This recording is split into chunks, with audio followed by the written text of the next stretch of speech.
L'histoire commence avec Yumin, un étudiant qui, franchement, n'a aucun ami et sert littéralement de punching ball aux brutes du lycée. Les mecs se moquent de lui, le traitent de ringard juste parce qu'il porte des lunettes tous les jours. Mais le pire, ce n'est même pas ça. L'école où il étudie est carrément un ring clandestin. Au lieu d'évaluer l'intelligence, les élèves sont classés selon leur force et leur capacité à se battre. Mais un jour, Yumin en a marre de toutes ces conneries et décide de riposter. Ce que personne ne savait, c'est que le gars s'entraînait en cachette depuis un bon moment, soulevant de la fonte et devenant super balèze. Alors, quand les brutes s'en prennent encore à lui, il leur met une raclée monumentale. Et c'est là qu'il aperçoit Kim, un gars qui pourrait bien devenir son pote. Mais soudain, Kim se fait attaquer par un taré qui veut grimper dans le classement de l'école à coups de poing. Cette école, c'est le chaos total.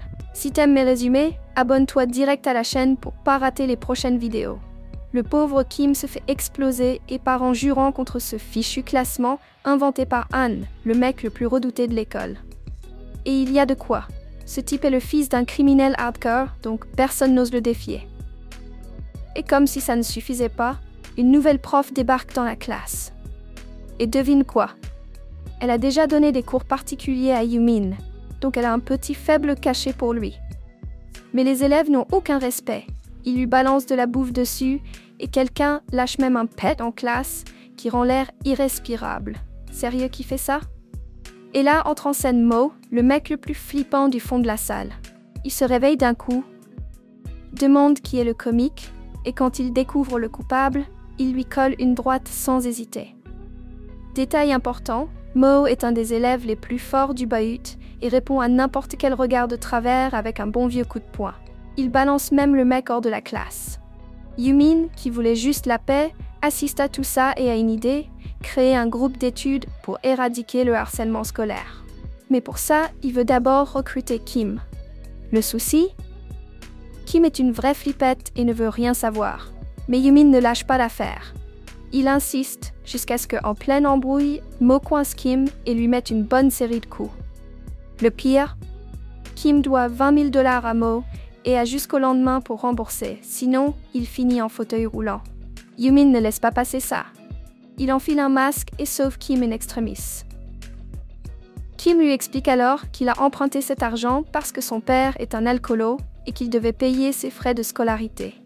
Touché par son histoire, Yumin propose de l'aider et même de payer pour ses études.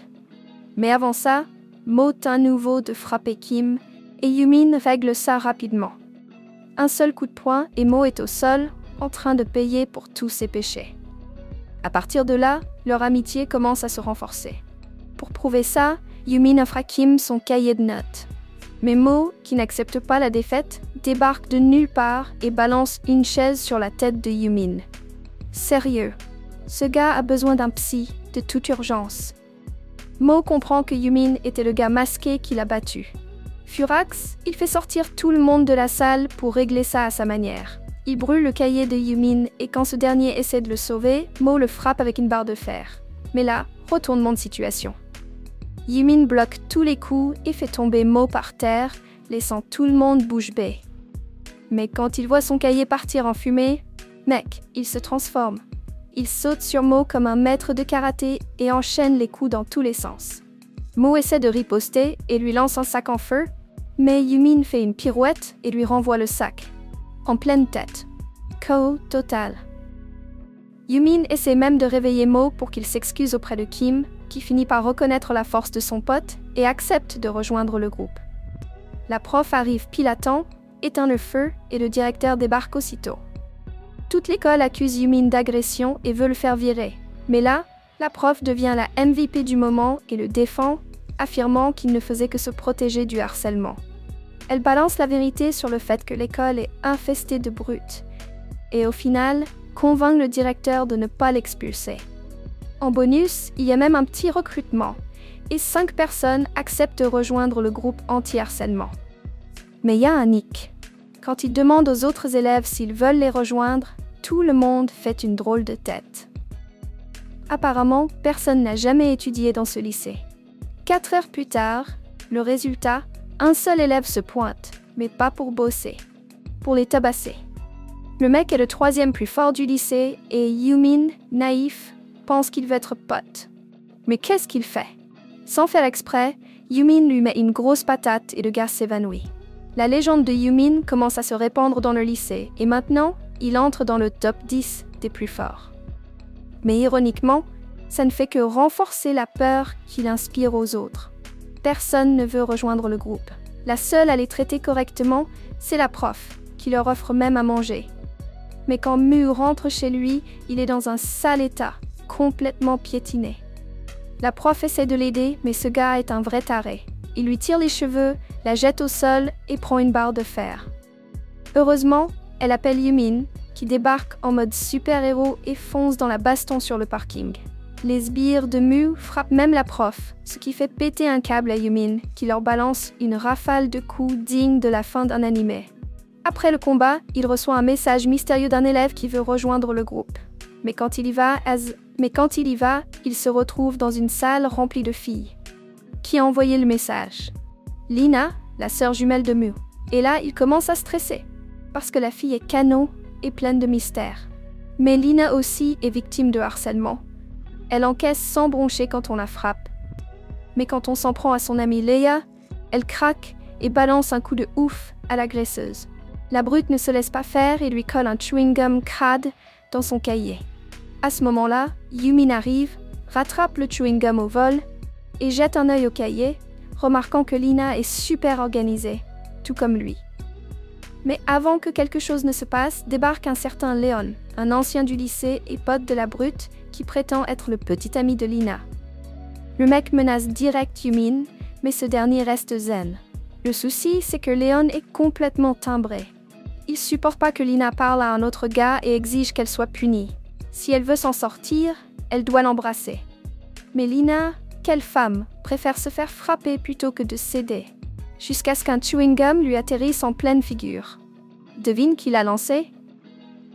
Et ouais, Yumin est de retour, prêt à se battre. Léon pense qu'il est plus fort et arrache les lunettes de Yumin, croyant que ça va l'intimider. Il se doute pas que Yumin attend juste une excuse pour lui montrer sa vraie puissance.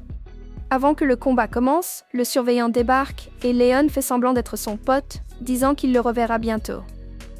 Et voilà, Yumin reste au milieu des filles, un peu paumé, mais au fond, il kiffe l'attention.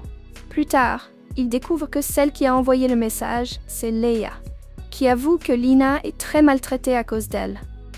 Maintenant, Leia le supplie de l'aider, mais Kim, comme toujours, flippé, dit qu'il ne veut pas se mêler à ça. Kim est tout tremblant, mais il suffit que Lina lui lance un regard genre « Viens mon chou » avec son charme d'ange, et il change d'avis direct. Yumin n'en peut plus, il se marre, parce que franchement, c'était évident que le gars était déjà amoureux. Mais pendant que ça flirte gentiment, Yumin décide de se planquer dans une armoire. Et qu'est-ce qu'il trouve à l'intérieur? Les brutes, en train de se marrer, pensant qu'il règne sur l'école. Et là, boum! Le gars sort de l'armoire et balance une pluie de coups de poing et de pieds qui transforme les brutes en compote humaine. Il ne reste que Léon, qui sort sa théorie. Tu fais tout ça parce que t'as un crush sur Lina? Yumin, tout gêné, ne répond rien, mais au lieu de se justifier, il découvre un truc grave. Léon filmait une vidéo du frère de Lina en train de cambrioler une banque. Maintenant, tout s'éclaire. Le salaud faisait chanter Lina avec cette vidéo. Yumin n'hésite pas une seconde, il vole la clé USB et s'enfuit à toute vitesse. Mais évidemment, les sbires de Léon s'en rendent compte et se lancent à sa poursuite. Il se bat contre ce qu'il peut, mais finit par être encerclé. Et maintenant, Léon se prépare à publier la vidéo pour ruiner Lina une bonne fois pour toutes. Mais Yumin agit à la dernière seconde, vole l'ordinateur portable et prend la fuite. Le problème, il trébuche et l'ordi tombe juste devant Kim, qui reste figé de peur. Sérieux, ce gars a besoin d'une mise à jour de courage d'urgence. Yumin voit bien que son pote est paralysé et lui lance ce regard du genre « T'en es capable, mec ». Et là, Kim trouve le courage de se jeter sur les brutes pour que Yumin puisse s'échapper. Quel retournement! Le mec le plus peureux commence à montrer de l'attitude. Sur le toit, Léon finit par rattraper Yumin et le menace. « Soit tu me rends l'ordi, soit je te tue. » Mais notre héros n'est pas né de la dernière pluie. Au lieu de lui remettre, il balance l'ordi du haut du bâtiment. Drop the mic. Leon devient fou de rage et l'attaque. Mais Lina surgit de nulle part et lui colle un coup de lutte qui semble l'avoir frappé jusqu'à l'âme. Maintenant, c'est clair. Cette fille n'est pas juste belle, c'est une machine de guerre.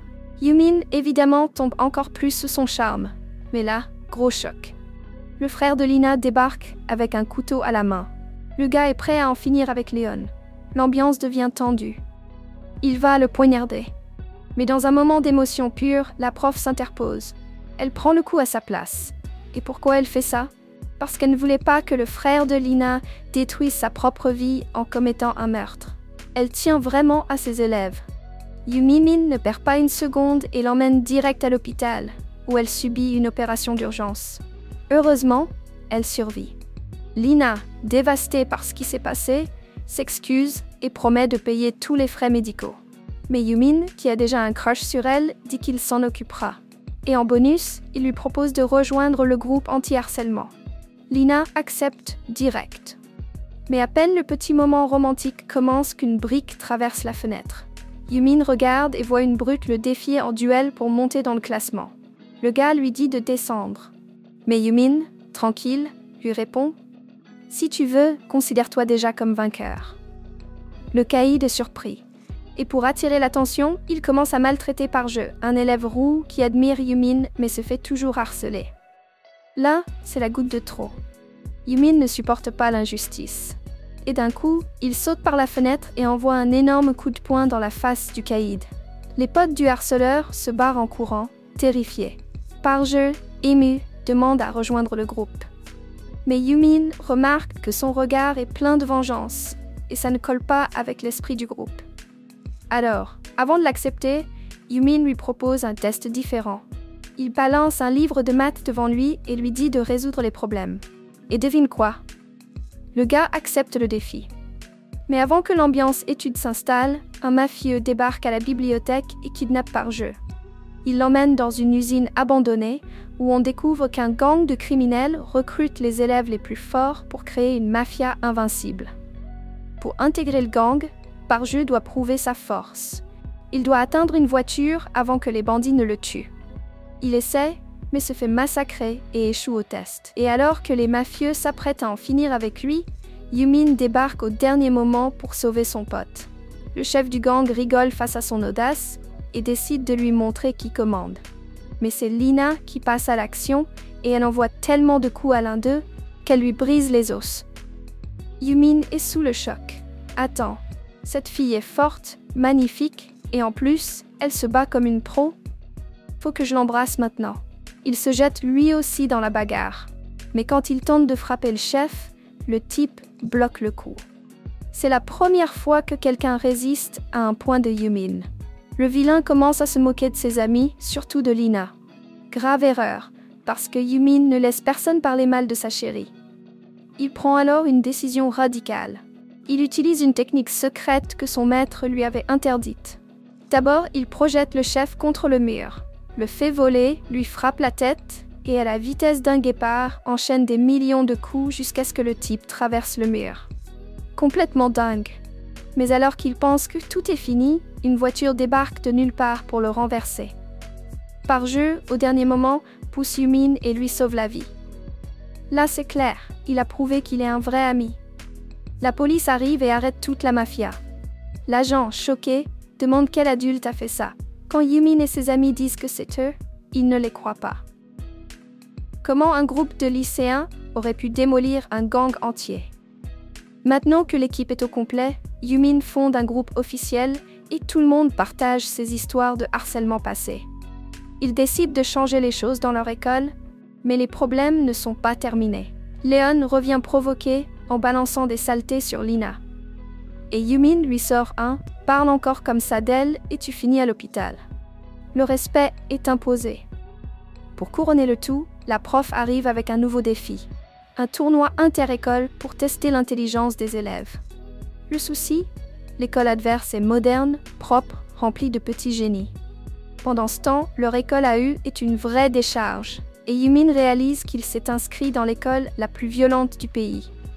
il voit des élèves tabasser un garçon sans défense, et comme toujours, il saute dans le tas pour rétablir la justice. Mais les ennemis ne vont pas s'arrêter là. Quelqu'un détruit le lieu où le groupe se réunissait, mais ils ne se laissent pas abattre. En réparant tout ensemble, les liens entre eux deviennent de plus en plus solides.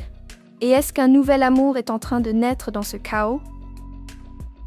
Kim a toujours été moqué pour sa faiblesse, et quand Leia tente de le défendre, les brutes la frappent elle aussi. Kim, sans option, crie pour qu'ils arrêtent, mais comme personne ne l'écoute, il prend une décision inattendue. Il mord le bras du harceleur, mais celui-ci, furieux, lui colle un tel coup de poing qu'il envoie Kim au sol en mode écran bleu. Mais pas de panique. Notre héros entre en scène.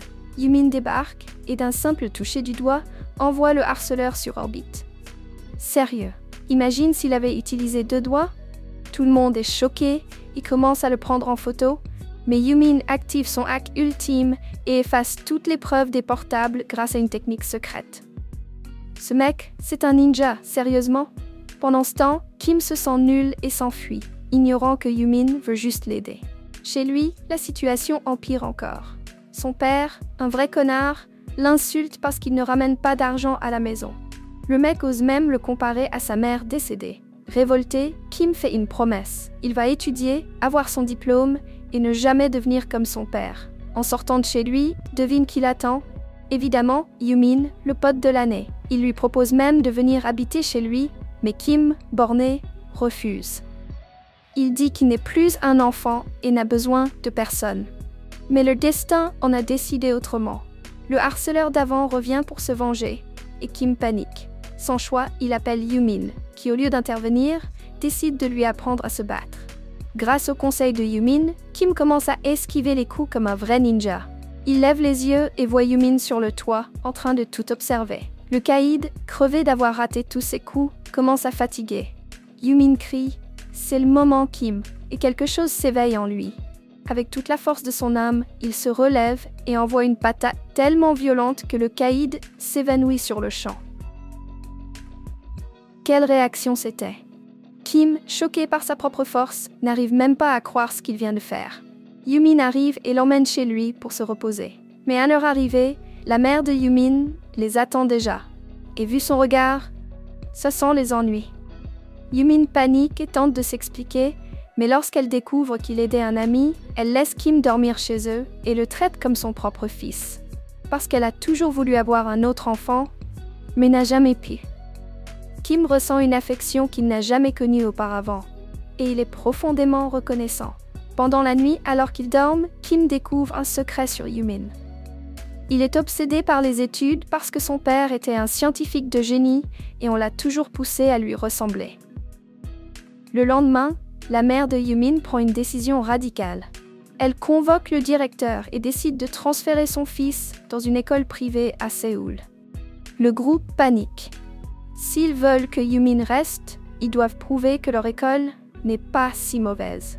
Alors, quand ils voient un élève en train de fumer, ils lui arrachent la cigarette, vaporisent du parfum dans l'air et deviennent des espions du bien. Mais il y a un petit problème. Le sol est couvert de mégots. Plan totalement raté. Quand la mère de Yumin s'apprête à partir, il court derrière la voiture en suppliant pour qu'il reste. Mais elle ne se laisse pas convaincre et démarre en trombe. Mais le groupe n'abandonne pas. Ils montent en voiture avec la prof et partent à sa poursuite pendant que Lina crie désespérément pour son amour. Sérieux, cette scène mériterait un drama coréen. Mais là, une moto surgit en plein milieu de la route. Ils évitent de justesse l'accident et découvrent que les motards sont des ennemis qui veulent empêcher Yumin de retourner à l'école. Le groupe essaie de se battre, mais ces types sont trop puissants. Alors Par-jeu active une technique secrète qu'il a apprise de Yumin et incroyable, il lévite dans les airs et balance un coup de pied à l'ennemi. Grâce à ce moment de folie, Lina appuie à fond sur l'accélérateur et finit par rattraper Yumin. Là, ils font un discours émouvant, disant que depuis que Yumin est arrivé, leur vie a changé. C'est lui le seul capable de transformer cette école en un endroit sûr. Sa mère, touchée par l'amour sincère de ses amis, comprend enfin que Yumin a trouvé sa vraie famille ici. La prof aussi le défend, et il est officiellement nommé leader du mouvement anti-harcèlement. Mais avant qu'il puisse fêter ça, le vrai boss du mal débarque. Xion, le deuxième plus fort de l'école, envahit les lieux, et pire encore, ce gars est armé. Il ordonne à ses sbires d'enlever les élèves. Yumin est prêt à se battre, mais sa mère agit en premier. Oui, une femme au foyer, mais KO. Un des voyous en moins d'une seconde. Quelle femme! Mais Xion sourit. Puis il tire sur une vitre à côté d'elle. Les éclats de verre la blessent de partout. Elle finit à l'hôpital et Yumin jure de se venger de Han, l'élève le plus fort et le véritable cerveau derrière tout ça. Il envahit le territoire de Han, mais se fait arrêter par ses gardes du corps, qui le tabassent jusqu'à ce que ses os deviennent de la bouillie. Mais avant de s'effondrer, il se souvient des paroles de son maître. Garde ton esprit concentré sur un seul point pour libérer toute ta force. Yumin se relève, activant son pouvoir maximum. Il fonce, utilise des techniques interdites. Il casse des nez, tord des oreilles et prouve que la haine ne gagne jamais. Il affronte Han et en plein discours du directeur, il lui met une énorme droite en pleine figure devant toute l'école. Han réplique avec un coup de pied brutal. Et là, c'est un combat de titans. Toute l'école assiste au duel qui va décider du destin de l'établissement. Yumin contre Han, qui sera le numéro 1. Après toute cette bagarre, Yumin est euphorique, pensant qu'il va assurer à l'examen. Mais là, plot twist. Il entend ses amis comparer les réponses et réalise qu'il s'est planté sur presque tout. Mec, quelle horreur! Il est choqué, pense qu'il va rater encore une fois, et la panique monte d'un cran.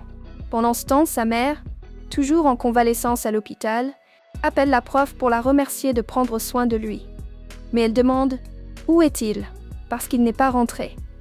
La prof explique qu'il est sorti avec ses amis après l'examen, et la mère panique.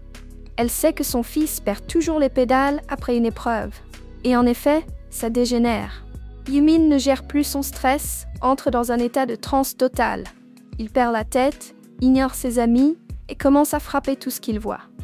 Ses amis essaient de le calmer, lui montrent du soutien et de l'affection. Mais Yumin se sent complètement inutile. En plein milieu de cette crise, un nouvel élève entre en scène. Un blond mystérieux, ancien garde du corps de Han.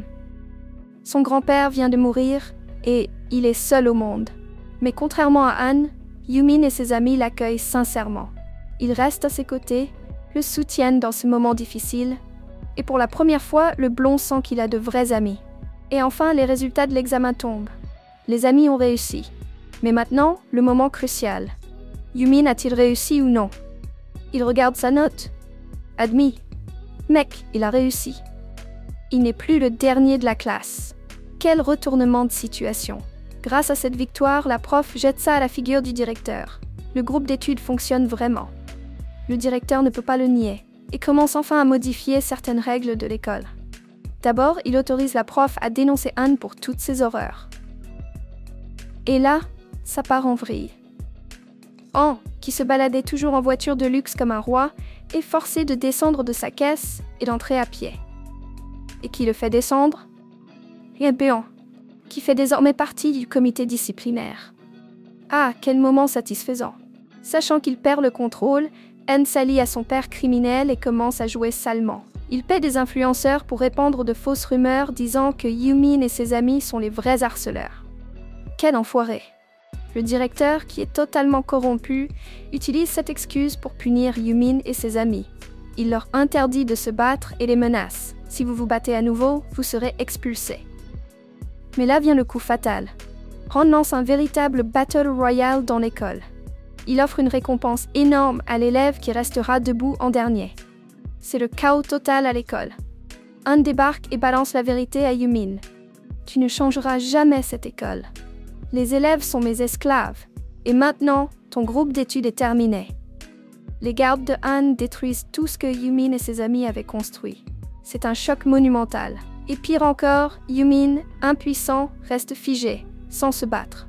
Ses amis sont déçus et s'en vont. Chacun suit son chemin comme si tout était fini. Mais est-ce que Yumin va accepter ça? Jamais. Il se rappelle de tous les bons moments vécus avec ses amis. Il se souvient pourquoi il a commencé ce combat. Il se rappelle de toutes les injustices et décide qu'il n'abandonnera pas. Il rassemble à nouveau le groupe d'études. Cette fois, c'est la guerre. Et pendant ce temps, la prof inflige un coup inattendu à Han. Elle met la main sur un enregistrement secret du directeur, dans lequel il avoue que le père de Han finance l'école pour que son fils puisse faire tout ce qu'il veut. Maintenant, oui, la vérité peut enfin éclater. Le directeur court comme un poulet sans tête. Il comprend qu'il est foutu et tente de fuir. Mais la prof le poursuit. Le problème, c'était un piège tendu par le gang de Han. Elle est en réel danger. Mais pas de panique. Yumin et ses amis arrivent en trombe pour sauver la prof. Ils réussissent à la sortir de là. Mais maintenant, Yumin et Han se retrouvent face à face. L'air devient lourd. La tension est à son comble. Les deux se lancent dans un combat à pleine puissance. Gros coup de poing d'un côté, riposte de l'autre. Et ils réalisent qu'ils ont la même force. Aucun ne cède. Pendant ce temps, les amis de Yumin affrontent le gang de Han en plein champ de bataille.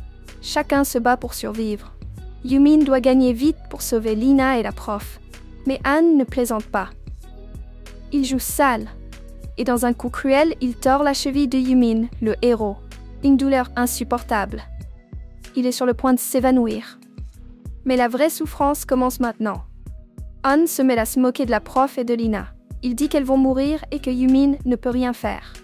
Grave erreur. Yumin entre en mode rage absolue.